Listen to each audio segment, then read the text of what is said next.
Good afternoon. Well, it's Saturday. It's about the 22nd or so of May, or April, excuse me, 2023. And oh, it's pretty nice outside. Getting a little bit muggy already.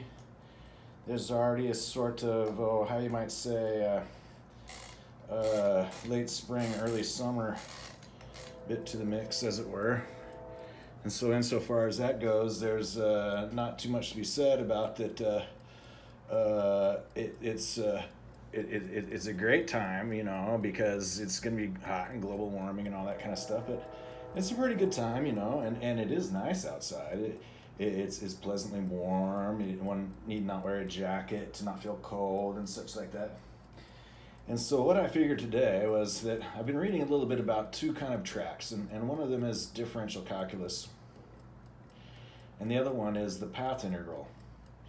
And so the differential calculus and the path integral and the methods of mathematical physics have a lot going on together.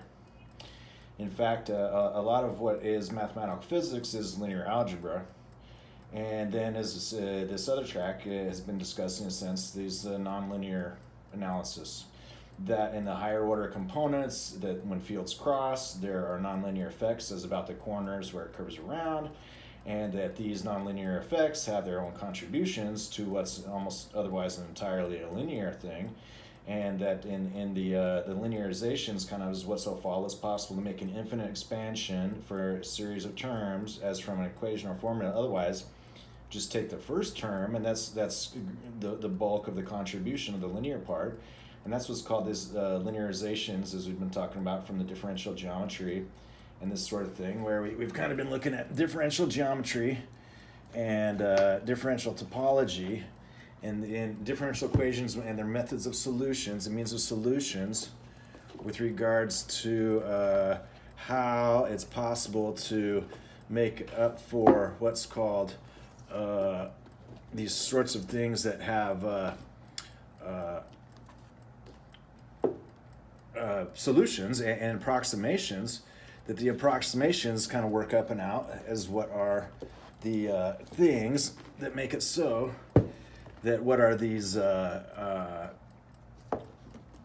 systems of equations and formulas and identities and this and that, and the methods of the mathematical physics and the methods of mathematics largely have for what there are in terms of these kinds of variations on things, that there's a lot going on in the higher order and higher level. And with respect that it takes a lot of background, a lot of material to arrive at the possibilities in what can so result as the ways of things. So that as we want to get into some of these ideas that help us make up what are this the background, the foundations, that a large part of that is getting good foundations, getting the fundamentals in a sense correct, and as well clearly arrayed, and as well reasonably define their differences and all this kind of stuff, that exceptions are rules and all these kinds of things. That as there's trying to get figured out what goes into a lot of understanding and making sensible, fungible, and tractable the higher level analysis, that there's a lot what so goes on with regards to these differential equations and differential systems, so that in regards to differential topology and quantum field theory and such notions, that it's possible to arrive at reasons why these things are so great to put together. So for example, when we look at something like a manual of Zen Buddhism, the Dzogchen and the Dharma Tantra, we can take something like that and compare it with Descartes' methods on the discourse and analytics, and all the way back to the ancient Greeks and such notions as analysis and synthesis, and that anaphora and cataphora. And then for something like nuclear physics or macroscopic theories of matter and fields, theory of unimolecular reactions, that a lot of what goes on above the atomic chemistry is now so mysterious, because there are quantum level reactions and effects in the molecular that science is still even trying to get a grasp on. While at the same time it's accepted there are certain fundamental aspects of the theory that everyone has.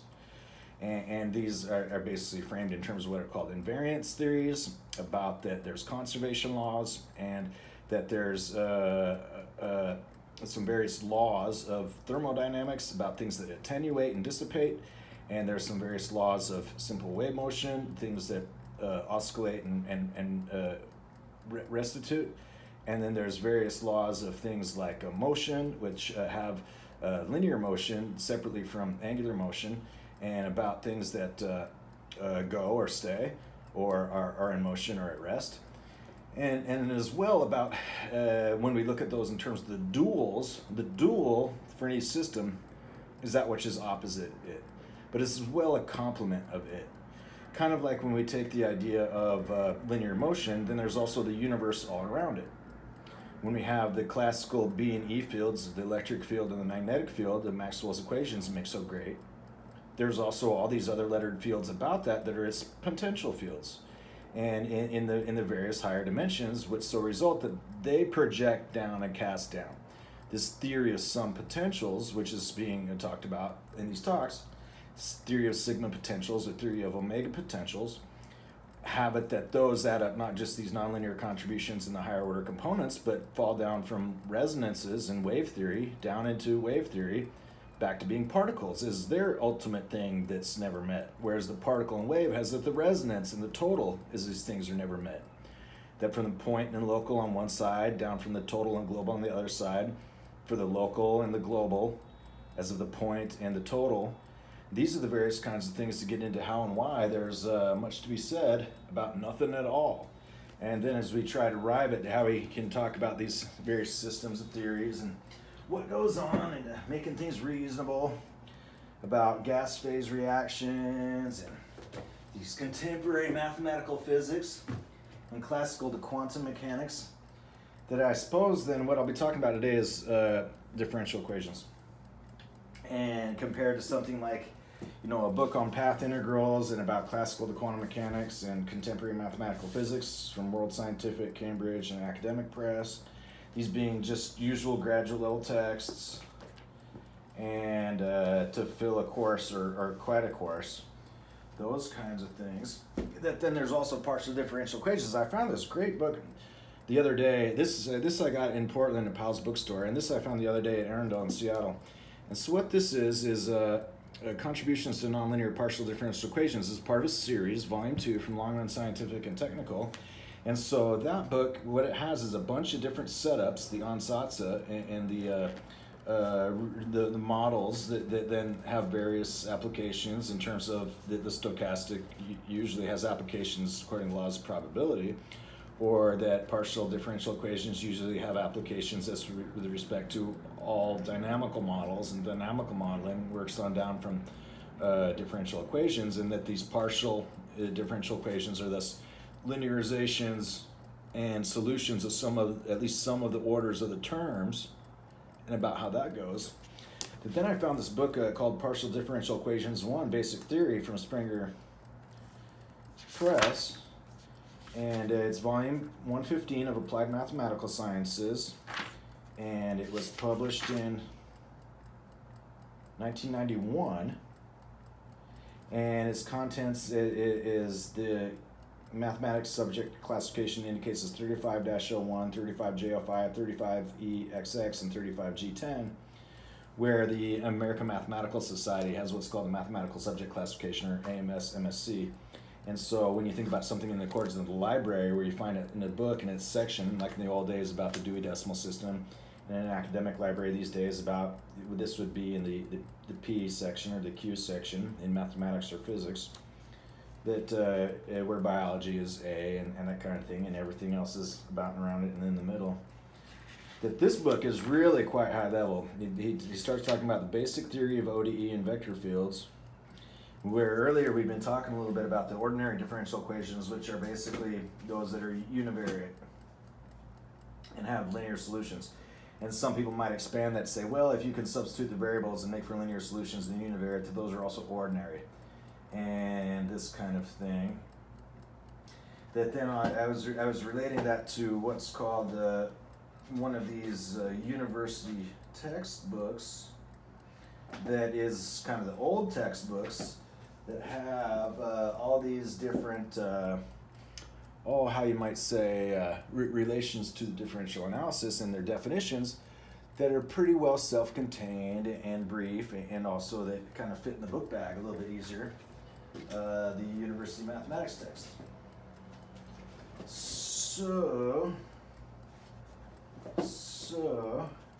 what I thought I'd do today, and I don't prepare for these talks, it's really just a matter of talking on through that this partial differential equations is quite grand. And it compared to something like this contributions to nonlinear partial differential equations, these are very particular high-level associations of what get into the nonlinear approaches, where there's quite the variety of them. As we've been reading this differential equations, the introduction from this fellow who's also describes how the Lie algebras enable a bunch of extra solutions than the usual, a whole family of them, a realm, a domain, that the solutions of differential equations are various and diverse and reflect that, because in a sense the dynamical modeling is any kind of thing that it can be so mathematically modeled that they all basically admit being described in terms of time, and in differential equations parameterized by time. They're trying to get a grasp on that is pretty staggering, because there's a lot to it. So, in the basic theory of ODE and vector fields, a lot of this we'll have covered before. And then he gets into the Laplace equation and the wave equation. So the Laplace equation is a particular second order differential equation, and it pretty much describes a lot of stuff that the linearisations and the reduction in terms and the partials are built up out of that, out of the quadrature, as we've been discussing with the path integral, and also in the nonlinear mechanical effects and applications as of after Mogan, who's great.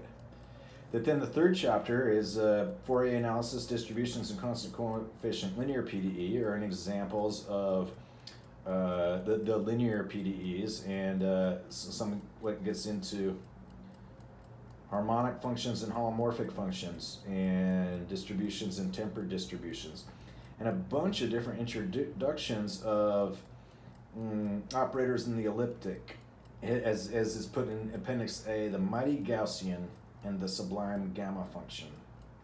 Gamma is well known as the factorial function, which is a number times each number less than that is defined on the integers.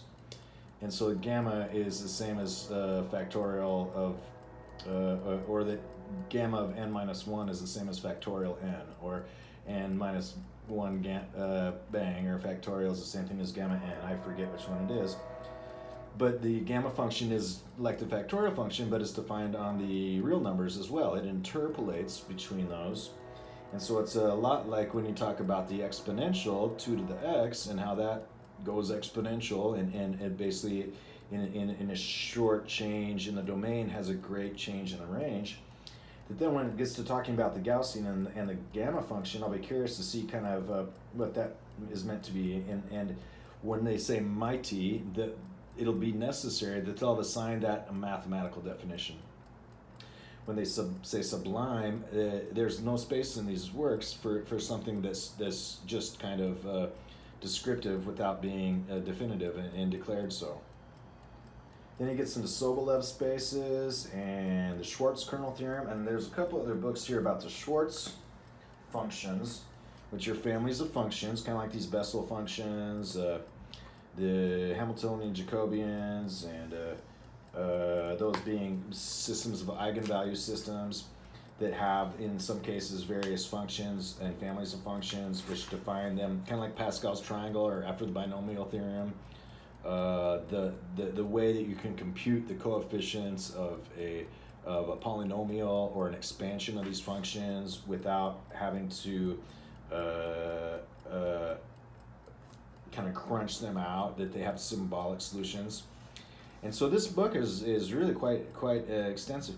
Then into linear elliptic equations and linear evolution equations, and so those are the chapters. And then there's a big appendix called Outline of Functional Analysis. And so it seems that in that Appendix B is manifolds, vector bundles, and Lie groups. So then if this is volume 1, then volume 2 would get into pseudo-differential operators. We've been discussing the pseudo-differential in the path integral discussion in the differential topology, this work here, that what it is that the pseudo differential is as of an example of these degenerate, the pseudo or the quasi, that are what the fundamental elements of this thing would be, taking a deconstruction of that, as we've been talking about in the deconstructive talks, and figuring that out, that here it's part of this volume 2 in these PDEs, which actually volume 2 says qualitative studies of linear equations. And then it would get into spectral theory, scattering by obstacles, Dirac operators, and index theory. And that was probably pretty usual to lots of people in the differential analysis. Brownian motion and potential theory. That has to do with the stochastic and about the theory of small perturbations, perturbation theory, that also the virial principles and these kinds of things in action that get into then defining for stuff like the gradient, the ability to find that it's analytic as about a small region, and where otherwise it would not really be clear that would be kind of a top of something or a cusp or something like that. And he just mentioned there's some delta bar Newman problem, or Newman, connections and curvature. In volume 3 in this series, nonlinear equations, talks about function space and operator theory for nonlinear analysis, nonlinear elliptic equations, nonlinear parabolic equations, nonlinear hyperbolic equations, Euler and Navier-Stokes equations for incompressible fluids, and Einstein's equations. That here I'll be most curious to see what's going on in Appendix A, because it's self-contained, it appears to be, and it starts at page 468. And what it is it describes various convergence theorems. The authors begin. Appendix A, outline of functional analysis. Introduction. Problems in PDE have provided a major impetus for the development of functional analysis. Here we present some basic results which are useful for the development of such subjects as distribution theory and Sobolev spaces, discussed in chapters 3 and 4.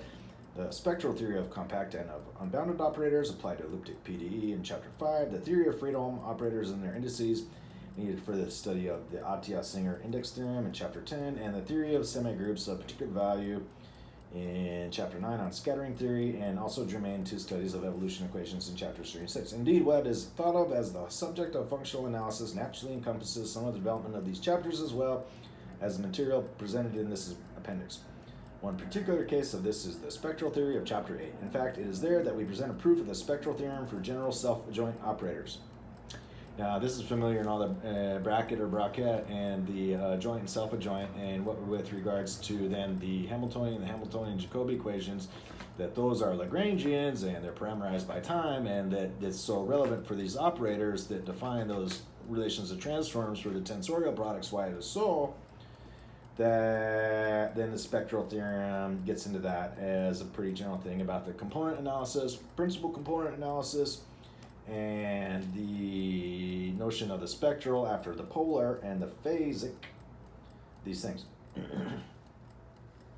One reason for choosing to do it this way is that my favorite approach to the spectral theorem uses Fourier analysis, which is not applied in this appendix, though some of the exercises make contact with it. Thus, in this appendix, the spectral theorem is proved only for compact operators, an extremely simple special case.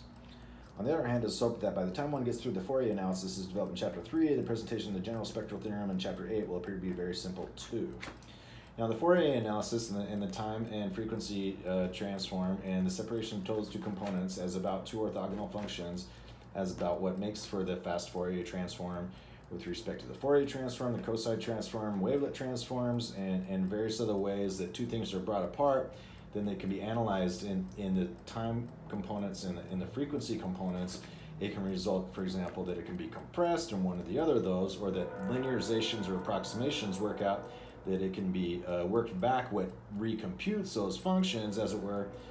That's a very usual thing that goes on with the Fourier transforms, cosine transforms, and wavelet transforms in image compression theory, like the implementation of JPEG.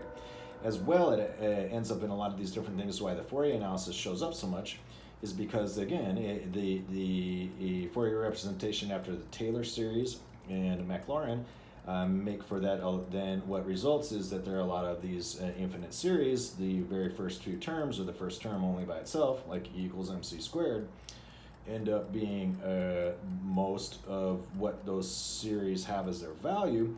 And these sorts of linearizations, again, are approximations, where an approximation always involves an error term, and linearization is one also. And with regards to the denormalization and renormalization, all these sorts of things, make it so that it's a very general and usual method, and provides easy outs to make some various kinds of choices how to solve for it, or make for it, or find a huge body of the mathematical work already supporting it.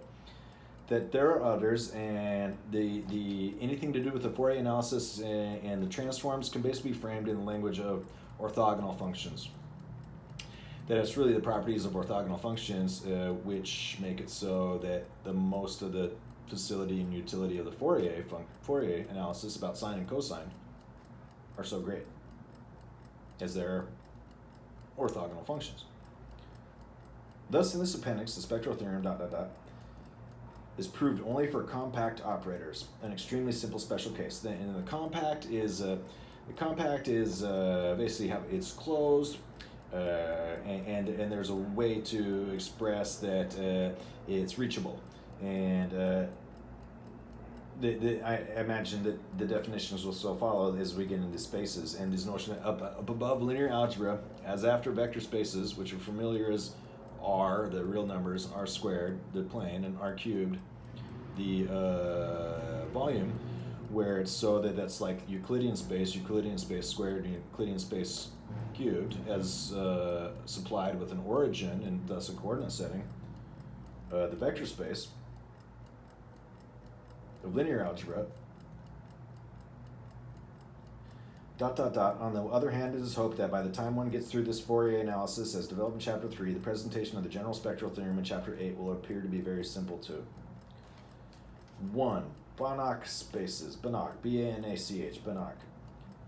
A Banach space is a complete normed linear space. A norm on a linear space V is a positive function. Norm of V having the properties, the norm of AV equals norm A dot norm B, or excuse me, the length A dot norm B for a V in the space, and A in the complex or real numbers. Though oftentimes we'd have that be as for a scalar. Here it's making use of the Argand and Wessel. It's making use of the fact that the complex numbers, as they make a plane, either the Argand plane or the Wessel plane with the various interpretations, and that making a setting for the arithmetic of complex numbers and the properties of their products, and the Gaussian analysis and all this kind of stuff, is that in the theory of the linear vector spaces, such thing as A is usually replaced by a scalar or a real value. The norm of V plus W is less than equal to the norm of V plus the norm of W. This is usually called making the triangle inequality, making the Cauchy-Schwarz inequality. And there's quite a bit of talk earlier about that the triangle inequality is the rule, and it's used to build all such short scaffolds as these results of analysis offer, and that it's part of the quadrature, which is so central and usual and regular. The norm of V is greater than 0 unless V equals 0. The second of these conditions is called the triangle inequality. Given a norm on V, there is a distance function d uv equals the norm of u minus v, making V a metric space. So the distance function is defined, instead of the distance defining the measure as what's reached to measure it, it's that the norm defines the distance, making V a metric space. It has a metric. It's usual metric. It's measure 1.0. A metric space is a set X with a distance function d, x cross x, to R plus any point in X to any point in X is a real number. That's a positive real number, so it's the same distance both ways. It's not like according to the two directions a vector might have the other one. But this function is a distance function from X cross X, the Cartesian product, which basically says an element from each of the left and right makes a tuple or a pair, or an n tuple or a triplet or a quadruplet, to R plus, satisfying duv equals dvu, duv is less than equal to duw plus dwv, and duv greater than 0 unless u equals v. A sequence u sub j is Cauchy provided d bn vm goes to 0 as mn goes to infinity. Completeness is the property that any Cauchy sequence converges. So for this, there was this talk about standard real analysis. And so in the standard real analysis for the complete ordered field, which is the rationals then closed via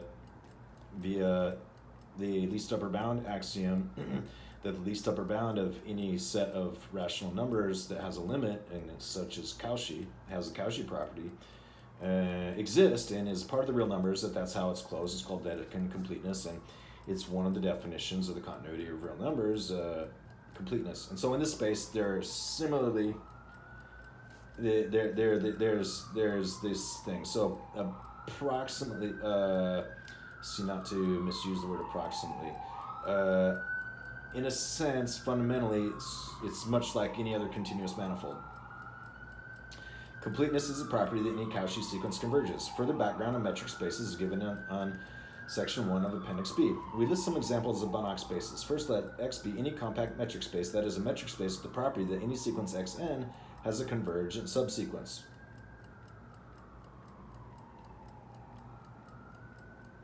As opposed to a divergent subsequence. It's compact. Then C of X, the space of continuous functions on X, is a Banach space with norm. The norm of U supremum equals the supremum of the length of U sub X given X in X. That the supremum is this least upper bound.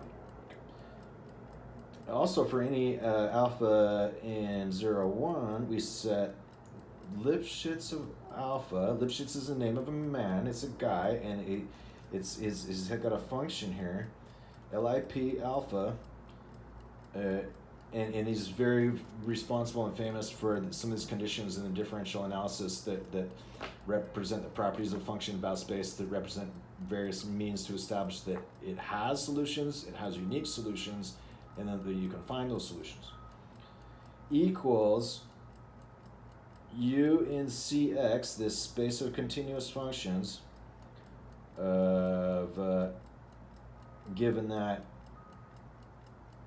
the length of ux minus uy is less than or equal to c, the one function of dx comma y alpha for all x, y, and x. So this is set for any alpha in 0, 1. So it basically has that the surrounds are so for continuous functions that it emits, that they are so, having the property Lipschitz, Lipschitz. This is a Banach space with norm of u sub alpha equals norm u supremum plus supremum for x, y, and x, length of u x minus uy over dx comma y to the alpha.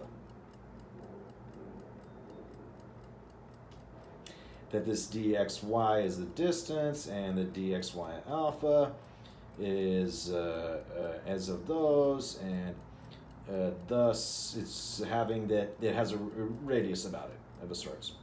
That's this norm, that this defines its norm, and that's very, very much so usual as anything else that it's like to so. It basically presents a free analytical basis as around a point that is continuous about it. So all this is really left out of being that, well, it's just the real numbers we're talking about in Euclidean space, is that it doesn't really have too much different yet, except that it's a compact space. We're only dealing with a realm or a region that's bounded, and this simplifies some things.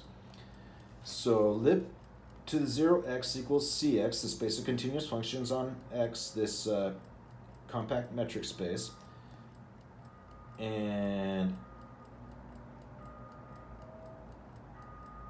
that a Banach space is a complete normed linear space. So it's a linear vector space, it's normed, which is a usual property of linear spaces, it's more likely that they're normed than not normed. And complete, and which is also so usual if you're talking about something that's not just an integer lattice, but is like the real numbers, and their spaces. And the space lip1 x is typically denoted lip x.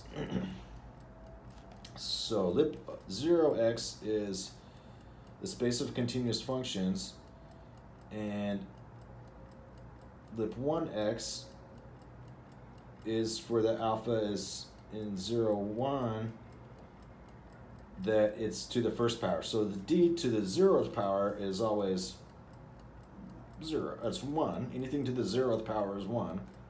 There's some arguments about whether 0 to the 0 is 0 or 1. It kind of depends on whether 0 is being approached in the term, or the 0 is being approached in the exponent. But that anything to the 0 power is defined as 1, and that positive powers and positive exponents are the multiplication taken so many times, and negative powers are the negative exponents, or 1 over multiplication taken so many times. For alpha in 0, 1, lip of alpha x is frequently denoted C alpha x. So the space of these continuous functions, so noted that for any given value between 0 and 1, where a usual interval of real numbers is written with the square brackets for inclusive endpoints and parentheses for exclusive endpoints, that it contains the middle, anything that's contained within 0 and 1, but not including 0 and 1, is frequently denoted C to the alpha x. In all these cases, it is straightforward to verify the conditions 1.1, which are the conditions that a norm exists on the proposed norms, and to establish completeness, which is as of this section 1.2 there. And about the properties of Cauchy, and the least upper bound property holds up, and it's complete as the real numbers are so complete, or any other continuous domain which establishes completeness. And those are brought up in the talk about the non-standard analysis, and left aside here. Related spaces arise when X is specialized to be a compact Riemannian manifold. Riemann, and Bernard Riemann is most famous for basically the methods of calculus that we use today, Riemann sums, taking a curve and having vertical sections of it, and making it so, a vertical sectioning of it, so that it creates all these smaller and smaller width rectangles, and then you just sum all those up, and it's the same thing as getting closer and closer to computing the area under the curve, that in the limit is that goes to infinity, it is the area under the curve. But a Riemannian space, I would need to remind myself what that means. That is compact, and it's Riemannian, and it's a manifold. So as a manifold, it's essentially a continuous space. So here it says X is specialized to be a compact Riemannian manifold.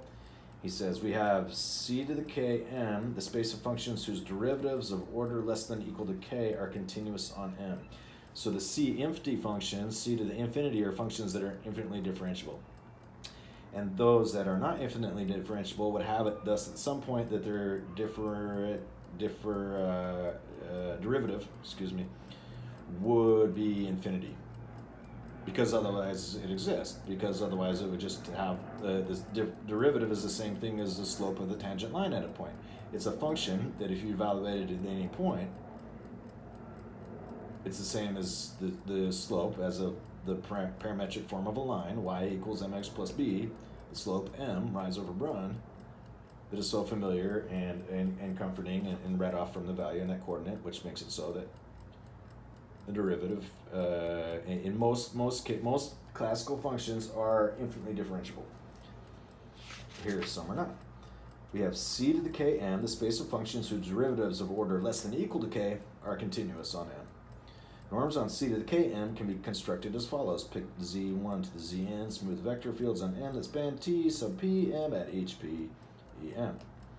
Then we can set the norm of u in sub c to the k equals the sum of L less than k, the norms of the quantity ZJIs to the ZJL times U, taking the supremum of that. And so in this manner, it fulfills a sort of projection of sorts to the bounds of the compact that are so established that the supremum exists and that it doesn't diverge, that this is quite a thing, and it makes for this notion. Now, I'm not too familiar with this development. I've kind of gone through a bunch of this before, but not so particularly this section, nor particularly this derivation. If one replaces the subnorm on the right by the C alpha norm for some alpha in 0, 1, one has a norm for the Banach space C to the K, the order of differentiability, comma alpha, the region about which there's the norm doesn't blow up, or otherwise that it's invertible and continuous-side and maintains a triangle inequality. More subtle examples of Banach spaces are the LP spaces defined as follows. First, take P equals 1, let X mu equal be a measure space. A measure space is a space, and it's equipped with a sigma algebra, so that basically you can take any of the subsets. It's a space is a set equipped with these features according to the transformation rules, and the higher level orders and operators exist upon them in their closure and completeness or lack thereof, and the transformation rules which result these various products. That a measure space has equipment with sigma algebras, which you can add those pieces together and always end up with something else that has this length in space. It has a measure. It's about what's the measurable. So you can add up all these measurable quantities and result something that's measurable. Again, this would be very familiar with something like the real numbers, because it just means length. That there's a well-defined length between two things, and it fulfills these other properties of being reflexive between 2 points, the length either way is the same, and this sort of thing, and that various translations and transformations and rotations and various tensorial products and the eigenvalue solutions will preserve the length of the vectors in their transformations in accordance with that any two neighboring points are in a vector field, a continuous vector field that has that any two vectors in a neighborhood also have that their lengths are in the same neighborhood, that those sorts of relations are all maintained as applied as under any continuous functions. It's continuous. It's continuous manifold. So let X mu be a measure space. We say a measurable function f belongs to L to the 1 X mu provided the integral of x of length or absolute value of fx, integral in x of d mu x, absolute value of fx is less than infinity. So this is of the LP spaces, this is a L1 space, and it's defining that the integral of this function as kind of in the same metaphor that I gave was about the vector field, and this and that it's continuous, and also its elements are kind of continuous. And why is that just not a continuous manifold in a space by itself? Well, it is, but it's possible here to apply the functions to the lower space, and then so when things start getting lowered in their rank or order or discarded, it's kept kind of to the side. Elements of L sub 1 X mu consist of equivalence classes of elements of L1 X mu. So that's Latin L1 X mu. Its elements consist of equivalence classes of elements of scripty L1 X mu, which was so defined. And so the equivalence classes of those elements are that pretty much the same thing in the equivalence classes of real numbers. So these elements are pretty much like having the Cauchy criterion, and in standard analysis when you find real numbers as being an equivalence class of all these sequences that arrive at the same limit. They have the same Cauchy criterion and they have the same value as after Cauchy-Weierstrass, and that the limit of the sequence is the same. So this is just saying that for all these possible paths or these sequences or what result any of these arrays that make vectors, that any one of them that have the same beginning and ending or this way are the same ones. Because there's any number of ways to split those up and to write them out as the pieces that make them up about the least upper bound. And it's very standard this way. Formula 1.8 reads, F relates to F bar is biconditional with Fx equals F bar x, or tilde. So F is approximately F tilde is biconditional with Fx equals Fx tilde for mu almost every x. So when he says mu almost every x, that's when we get into the notions of these everywhere and almost everywhere. And what's the difference with that is like, well, it's discontinuous but it's dense, and say it's uncountable in an uncountable space of the same cardinality, or that otherwise it's kind of unsatisfying when to talk about almost everywhere and almost nowhere and that kind of stuff. But it represents that though something might be infinite and something else is infinite, that basically it means if you could find a really random one, then almost everywhere means it's almost certain that it would be so, and almost nowhere means it's almost certain it would not be so. And so here it just is expressing that the differences between these two formulas, that when f of x equals another f of x, that it's they're close. And what they'll do for continuous functions is that will establish that it satisfies that in the continuous functions, that the continuous functions maintain the property of being continuous functions over these two spaces of functions. It continues, with a slight abuse of notation, we denote by f both a measurable function in script L1 x mu and its equivalence class in L1 x mu.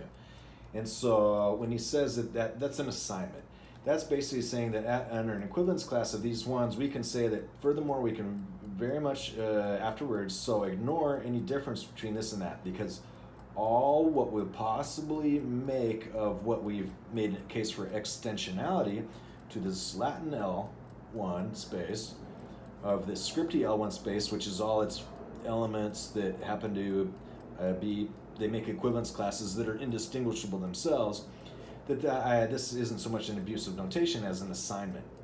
Kind of like you can make an ordinal assignment of a cardinal as the initial ordinal of a cardinal, or a length assignment for a length vis-a-vis similar in these terms is about the same kind of thing as L.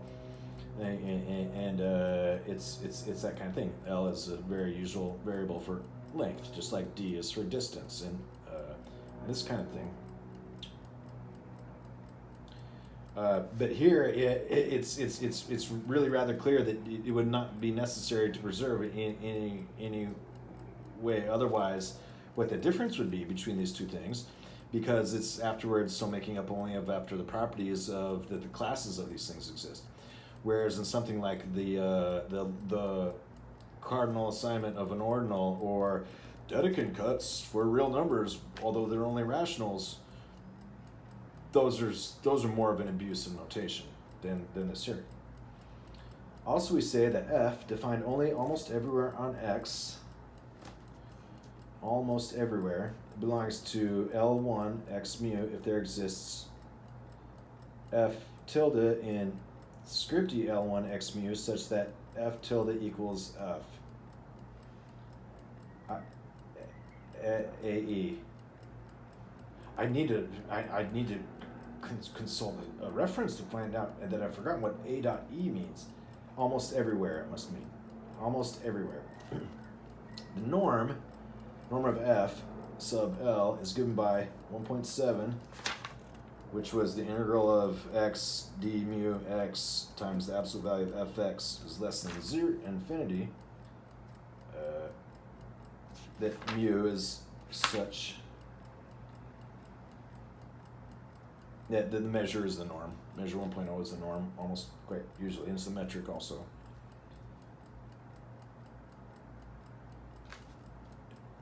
As an assignment, the norm of f sub L is given by that integral. It is easy to see that this norm has the property as 1.1 being a norm, satisfying the triangle inequality. The proof of completeness of L1 x mu makes use of the following key convergence results in measure theory. Monotone convergence theorem, dominated convergence theorem, and the convergence theorems are establishing the continuity conditions by and large, and they express that they're not gaps, they're not jumps, and these sorts of things. And I'll just read the monotone convergence theorem as if f sub j is an element of script L1 x mu, comma, and u is less than equal to f1x less than equal to f2x for fj of x, and the norm of fj of L is less than equal to a constant less than infinity, then limit as j goes to infinity of fjx equals fx with f in L1 x mu, and the norm of fj minus f in L goes to 0 as j goes to infinity. So this is kind of like that discussion about the vector field, where you kind of have a norm on the you have a norm on the vector space that and then the field occupation numbers, or the values that each one is a vector on that field, are kind of like on a plane that's like a three-dimensional shape or surface on it, or in three-dimensional space it's another vector up above it, and that the vector can be of any dimension itself, that it's just a pointer in a space that's attached everywhere. It's the same space everywhere, different vectors everywhere, and there's a full space of vectors which is called the space, and then the vectors of the vector field are the values of the numbers in the space. That's like the continuous manifold in metaphor, as kind of pointed out before, about the existence of the neighborhoods about them, the continuous functions about them are so defined. It's kind of like that. Dominated convergence theorem. If f sub j is element scripty L1 x mu, the limit of fjx equals fx. Mu almost everywhere. So if it is so that the limit of fjx equals fx, it kind of is after the previous condition, and there is an f in L sub 1 x mu such that the absolute value of fjx is less than equal to big Fx, this function, there's an f in there, and that less than equal to fx mu almost anywhere, everywhere for all j, then f is an element of L1 x mu, and the norm of fj minus f L1 goes to 0. So this is a sort of a complement to the monotone convergence theorem, that the monotone and dominated convergence theorems have it as so that the monotone convergence theorem kind of just describes that the differences between things go to 0, because there's an infinite family of functions between them that you can always find to interpolate among them. Going through those, or a path through these, exists. And the other one is as saying that if a limit is built out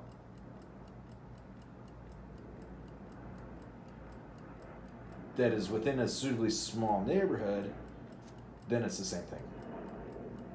That the limit is no different. All right, and then there's a few pages of giving a derivation of proofs and what goes into the convergence theorems and infinite series about LP spaces, and he defines L script L infinity of x mu to consist of bounded measurable functions, L Latin infinity x mu to consist of equivalence classes of such functions, and we define the norm of f L infinity to be the small supremum of f tilde relating to f. It is easy to show that L infinity x mu is a Banach space. And here you said easy, so easy to show, we know, is not necessarily indifferent to what's more difficult. And is why it's shown that in pathological cases, for example, when it runs out to compact to the fixed point, or vice versa, when it comes in from the fixed point to the compact, that is not a Banach space, and there would have to be conditions about such boundaries.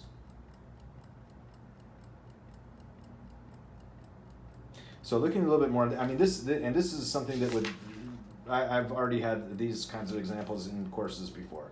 So whereas this is the first time I've been reading this and the notation and refreshing my memory, when I got a mathematics degree in college, this is not at all unusual. But when you get up to Banach and then stone check, stone is spelled as stone and check is CECH. Stone check compactification and these sorts of results, you'll find that then sometimes it results, they make opinions and they make definitions which are axioms, and the idea of having the intuition to figure out when those have alternatives is a key thing with respect to the more completeness of things. And then that would run out a bunch of exercises, and then the Hilbert spaces come up next in this thing. So I'm going to dog mark this right here, page 475. Let this right here for a moment. And let's take a look at this contributions to nonlinear partial differential equations, because I was looking at this the other day, and it really kind of amused me because it's got a bunch of contents in it. And you know, I've read through this before, and if there's another thing I was looking for, it's where I put in the stack, and I might have collected that other one that was some more proceedings on these PDEs. Let's see about some singularities of some degenerate elliptic equations. So on page 288, some open computational problems in quantum lattice theories. Rapidly growing interest in the application of the finite difference method for solving the operator equations of motion in quantum mechanics and in quantum field theory. Here we've been leaning on Maugin from the 70s, and this is only from a few years later, about the same time. We're talking about Moncrief and Vasquez. Moncrief is Moncrief. And after Maugin, it'd be a good idea to read into Moncrief. We apply the properties of the finite difference method in quantum field theory with application to the scalar field. Both sections describe the open questions that arise in the finite difference approach to quantum theory. The finite difference approach is then to take higher order finite differences, and what happens that in the limit, you figure that's a continuum limit and it runs out and becomes perfect. What happens when it doesn't? What happens when the infinite function really has behavior at infinity that belies, that is not indicated by its behavior all the way out to infinity? Like if it looks like 0 for every finite number, but for infinity it's 1, because it grows so slowly compared to any way you can check it. This is an example of a non-standard function with this kind of behavior that would show a difference between what would, for example, being that the difference between the finite analysis and this and that goes to 0 as it gets there, but at infinity it actually is 1/2 again, or something like that. That these are real functions that have properties that exist that make these things. And for example, I have one called a Factorial Exponential Identity, and it finds a way to relate the gamma function we were talking about and the exponential in a formula, but it doesn't look like it works from small numbers. And according to the law, there's various laws of large numbers, just like there's various strong and weak convergence theorems and various strong and weak laws of large numbers. That this is based on the fact that the space, if you consider the space to be symmetrical and normal and regular in some of these ways, compared to that it's almost everywhere one thing, that it arrives at that it's almost everywhere one thing, but it's also almost everywhere the opposite. And so it's really funny. And then the way I worked at it was I figured out a way to replace the gamma function with some of the properties that have some derivations and symbolic forms from the Handbook of Mathematical Functions, or Abramowitz and Stegen, and some researching. And what I was able to figure out is putting in this gamma function this way and parameterize the function as of the output over it. Like, well, this function grows its input parameter as does this product. So I was able to cancel that out algebraically, and then with some terms. So I found another approximation for n factorial that I had not discovered before and not seen since. And so there's various ways to compute in just a closed form function an approximation for n factorial without multiplying every number on the way. Kind of like it said one time, this guy's like, well, add up the numbers between 1 and 100. Well, just add up the numbers 1 and 100 and multiply that by 50. 5150 or however it works out. And it's like, well, that's a closed form, and isn't that great? It's like, yeah, it enables one to solve something in a ridiculously small amount of time compared to how long it would take if you took the long way or crunched out the long form. Just like integral moduli make it so that long division is general. But if you want to divide by 10 and it ends with 0, you can just chop it off. And if you compute mod 10, you can just take off the last digit and that's the remainder. That's a closed form.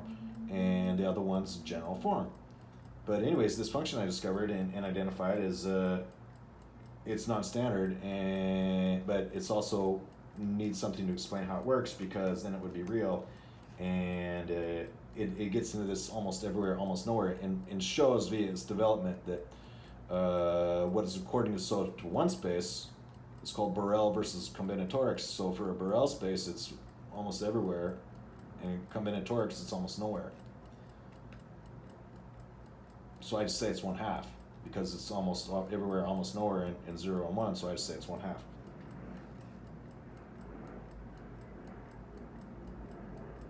Middle of nowhere. So in page 288, then what we talk about, for example, here's this thing. He says, oh, elliptic functions, how about some singularities of some degenerate elliptic equations?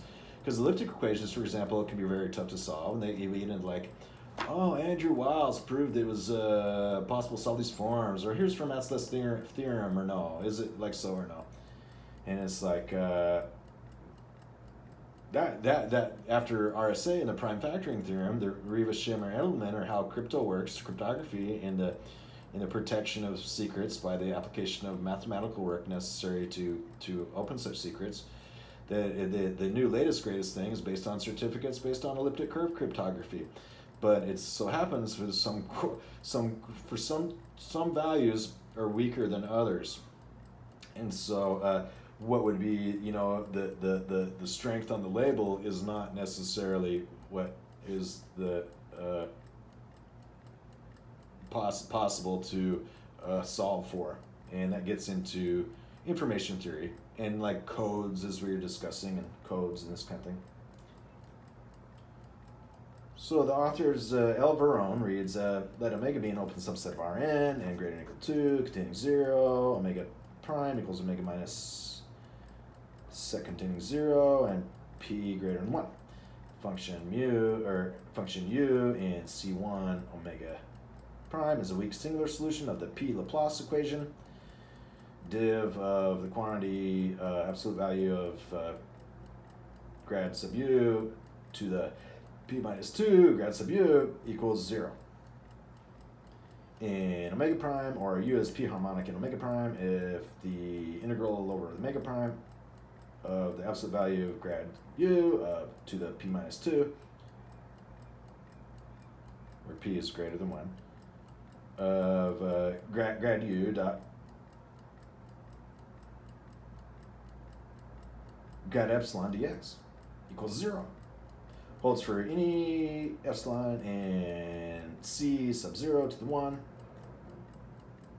omega prime. It is clear that 0.1, and here this is European. So the difference between when mathematical notation, when you write commas between values, or that sometimes you'll see in the, according to the locale, there will be stops or periods between values, is one of those American versus European things. It is clear that the open interval 0, 1 admits a simple radial solution with omega sub n equals volume of b sub 1, 0, or b would be one of these Bessel functions.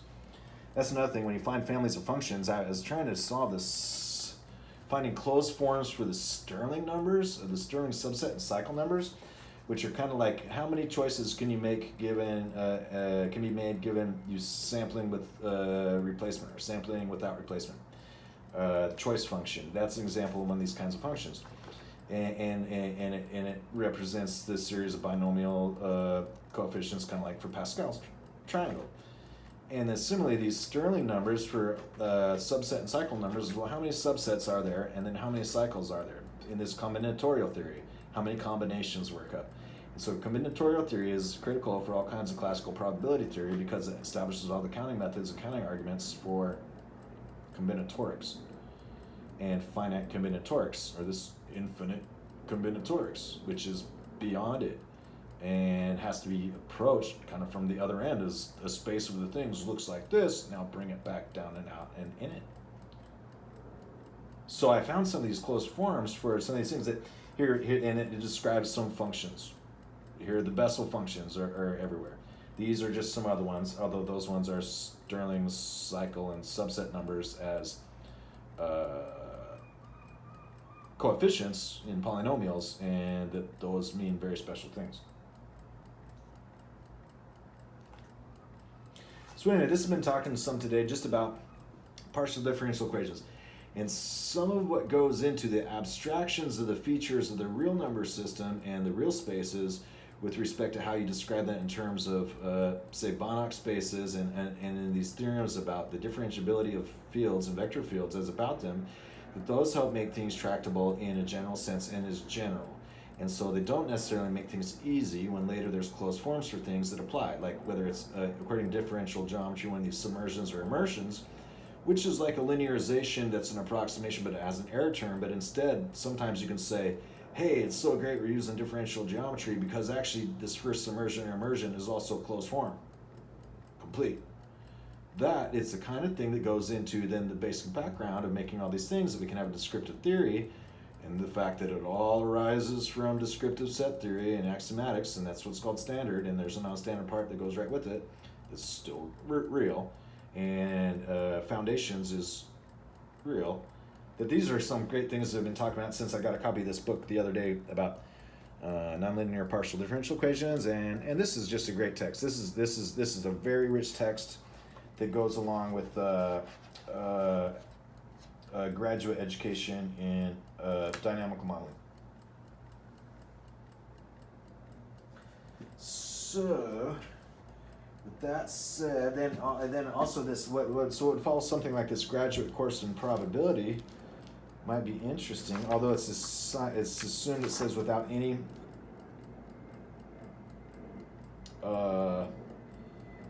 prior experience in probability, but he just talks about saying that there's a support space and it's a sigma field, and so it has a sigma algebra. It is a sigma algebra, and that's what establishes the entire space for probability theory. Is, as we talked about, this measure space and sigma algebras with regards to assignment and length assignment and these kinds of things. What result that the real numbers have a vector space, and they have a norm, and they have a metric, and they have a distance function, and they have a measure, and it's all quite great, and it's all according to any of the various definitions of completeness of these, according to what established what are continuous domains, as what make for these spaces of continuous functions, which are arranged as according to the topology of any given pair of points in any of these fields, and continuous manifolds, vector fields, or spaces, the points in the spaces that make it so that all this stuff ends up being tractable after it's fungible because it's sensible and has right answers. All right, well, I hope you had a great day, and it can only get better. So long.